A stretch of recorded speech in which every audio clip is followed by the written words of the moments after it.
Saya ni jenis tak boleh naik kenderaan, boleh naik motor. Hak lain tak boleh. Kalau naik mabuk, tak bangun 4-5 hari. Niat nak pergi Mekah tapi keadaan gini kan ya, wajib tak pergi. Ni mu tak mau pergi bisangan.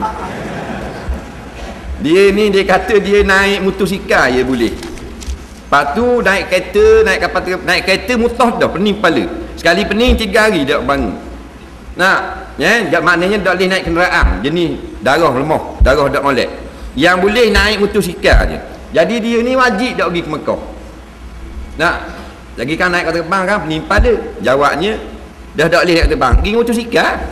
Dah mudah mabuk motosikal. Nah, jawabnya kalau perkara fardu, nampak, untuk tak bangun 2-3 hari tu tak susah lah, wajib lagi pergi. Nah, wajib lagi pergi. Yang tak wajib pergi bila naik kapal terbang mutah darah. Naik kapal terbang mutah darah sampai selok-selok diri, barulah gugur. Kerana tu melibat dengan nyawa. Kalau tak bangun 3 hari, hak tu mungkin hak lepas-lepas dah mu nak pergi Mekah, niat mu molek, dia jadi molek. Nah, kena molek pergi sembang pula dengan pilot kapal terbang.